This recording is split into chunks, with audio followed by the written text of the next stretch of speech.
Identity and Belonging, the Generation Gap. My name is Carol Bowder. I'm the Director of Ryerson and Settlement, and I'll serve also as your moderator today. The idea for this roundtable actually came from the Canadian Race Relations Foundation, and I'd like to thank the foundation for asking us, getting us involved, and helping to organize this event.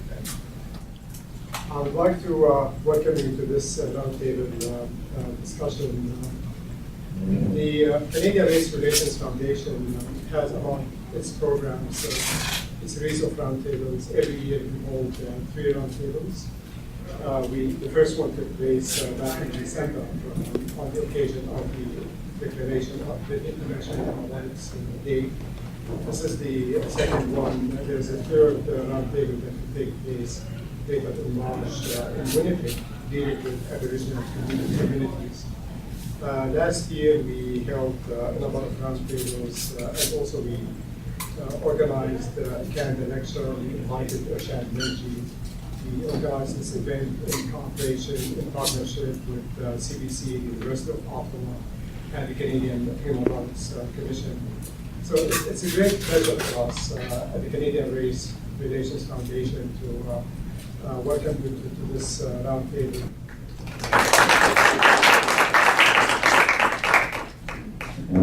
Okay, thank you. Actually, the context for the roundtable are the changing perceptions and experiences of identity and belonging among Canada's increasingly complex ethno-racial composition. This is how we first came up with the idea. I actually copied this from an email. So this is how the context, how it started. And what we want to do today is to examine in particular how these changes manifest themselves from one generation to another generation. The panel will offer and examine a range of perspectives, and therefore we have invited a diverse team or a diverse panel with representatives from the community, from government, from media, and from academia. So we're bringing these different perspectives to the table, and hopefully have some rich discussions afterwards with these different perspectives. But before I introduce the speakers, I'd also like to thank you people and institutions that made this event possible. There's the Demography School of Management, the facilities available, and Susan Harrington, who has helped us enormously with organizing everything that you see, the setup here and so forth. And then there has been the team of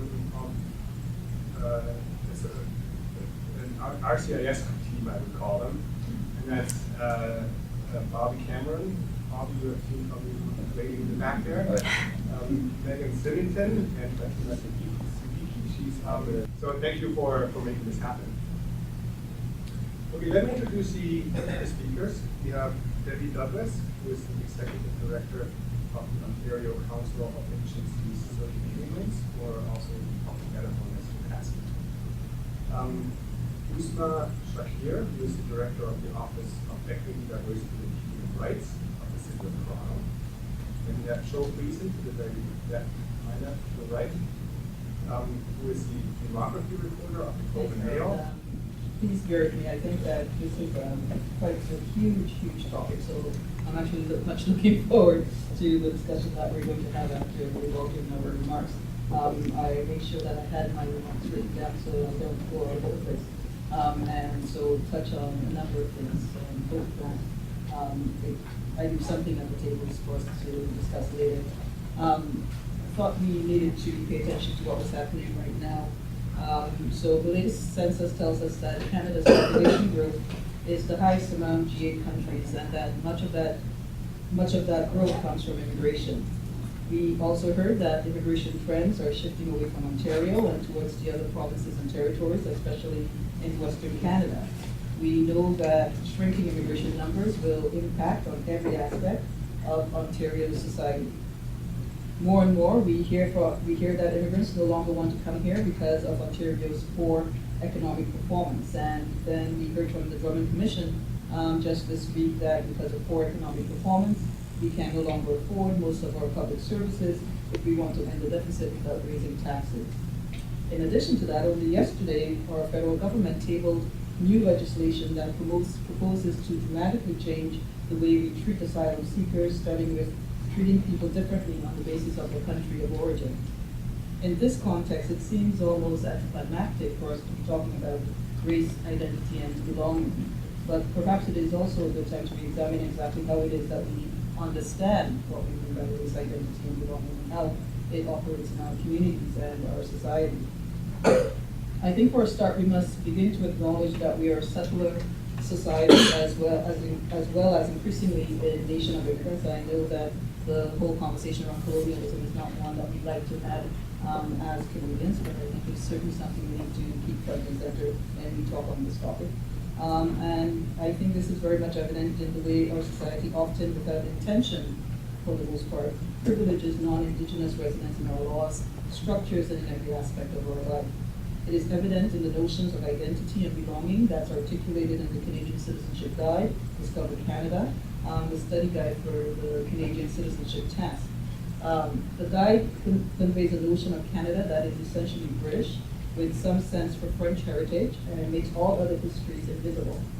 Canada's Indigenous people warranted only a paragraph in the section on history. There is some space given to Aboriginal cultural practices, but nothing about the concept of Aboriginal citizenship and how it relates to Canadian citizenship. The guide tells the reader nothing about Aboriginal modes of governance, decision-making, and leadership. Canada is described as a nation of immigrants, a notion that is based on the binary Anglo-Franco founding nation myth, and one that denies Aboriginal history and nationhood. New Canadians are then invited to partake in a particular kind of Eurocentric notion of what it means to be Canadian. Do what we do, and one day you too will become Canadian is often the message, but not everyone will get full admission to this exclusive club. Canada's immigration narrative is highly racialized and over time has excluded various groups of Canadians on the basis of how closely they are able to mimic, but never truly become part of the Canadian norm. While Black Canadians have been a part of Canada since the earliest time of settlement, many who routinely confront the quintessential Canadian question, where are you from? And when we answer, they say, no, really, where are you from? Race and immigration status have long been used interchangeably, and immigration status in particular has been used as a euphemism for race. When Canada's First Peoples are invisible in the national discussion on identity and belonging, except as exotic tokens of Canada's past, and when racialized Canadians, whether or not they are immigrants, are permanently the other, limiting our discussion of identity and belonging to markers such as nationality, faith, religion, and culture can be misleading. It takes us away from the real discourse of othering and exclusion and marginalization and experiences of discrimination. We should be concerned about how racialized communities have fared politically and economically through the years and over many generations. Why is it that Black Canadians are overrepresented among the poor, even after many generations of living and working in Canada? Why are they really absent, for the most part, from our electoral political systems? Why do second-generation racialized Canadians find it harder to get a job despite their education and training? And why are second-generation racialized Canadians earning less in the labor market compared to their peers? And why are Black Canadians of any generation consistently experiencing less than the desired outcomes in education and the labor market, while they continue to be overrepresented in policing stats and in the criminal justice system overall? Given all the above, how likely is it then that first and second generation young Black people will feel Canada belongs to them?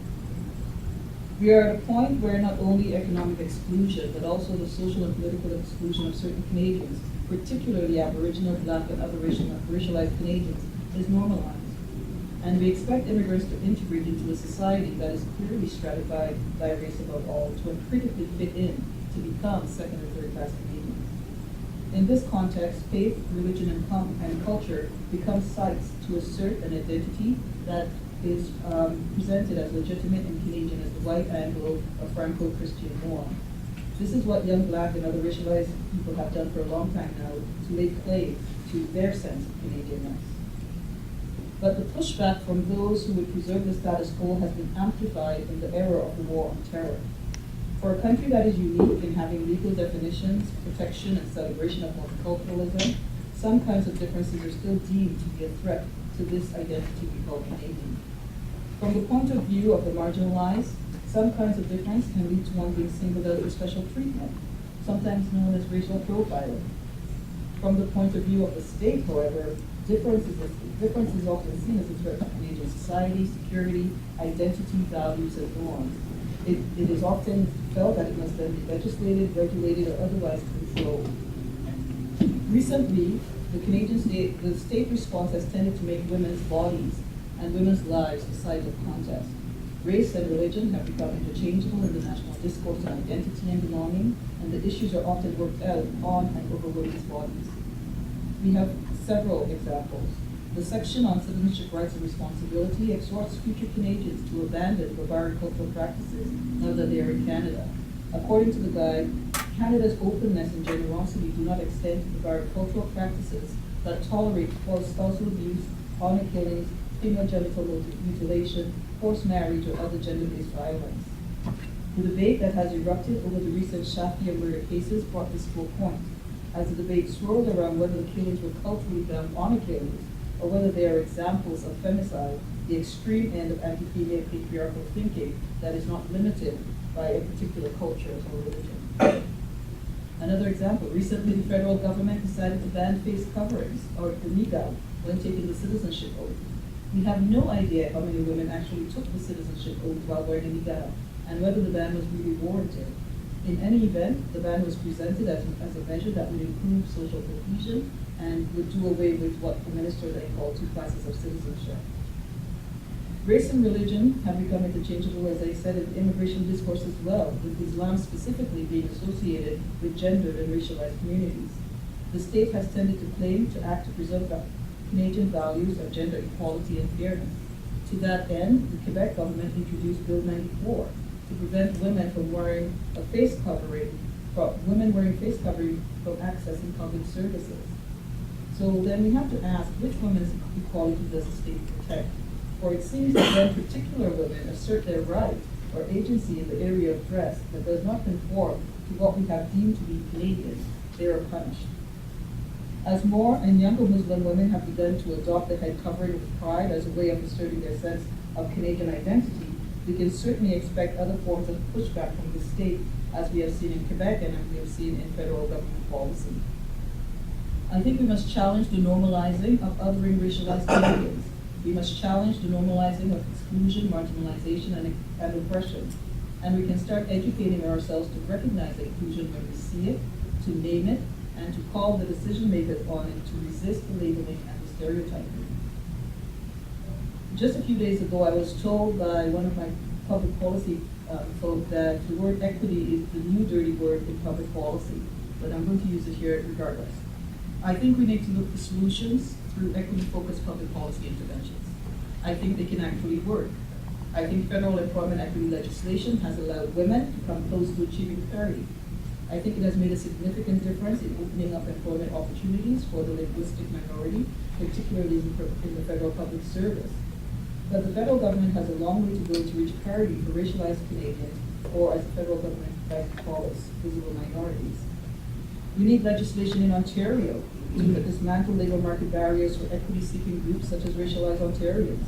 We have lots of opportunity for public policy interventions at all levels of government that can make a real difference. And it is only when opportunities exist for racialized communities to participate as they choose in the social, economic, and political spheres of our society where there truly be a sense of belonging and a sense of ownership of the identity of Canadian.